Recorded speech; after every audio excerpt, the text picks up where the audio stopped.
Halo.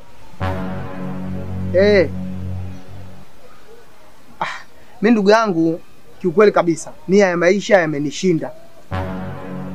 Maisha yamenishinda na malengo yangu na mazumuni yangu sasa hivi nataka kujiua. Nataka kujiua kwa sababu huwezi amini, nimekaa siku ya 3 leo sijala. Na hapa nilipo sijui nitakula nini, sijui naishije. Christmas nimeiona imenipita bure. Mwaka mpya unakuja utanipita bure. Watoto shule sijui watoto nini. Maisha haya mimi siyawezi, sijai kuishi maisha kama haya ndugu yangu, mimi naenda kujiua.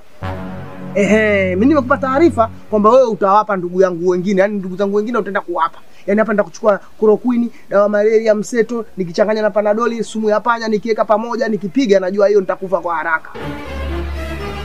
Sitaki kushauriwa mtu yote. Yaani sitaki kushauriwa na mtu yoyote. Nilichosema nimesema, kama umenisikia haya, kama hujanisikia sina maneno mengine, no discussion. Sawa bwana?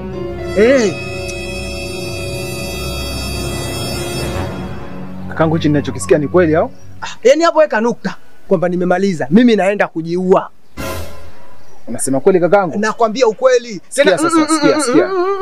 Mimi sitaki ushauri wa mtu yote. Nakujua wewe mzee wa nahau unajiita falsafa, lakini falsafa zako haziwezi kunizuia chochote. Ninakwambia naenda kujua kwa sababu maisha yangu nayajua mwenyewe, wewe huwezi kuyajua. Sitaki ushauri wako. Sikia kaka, mimi sitaki kukupa ushauri. Mimi sitaki wewe ujipatie dhambi.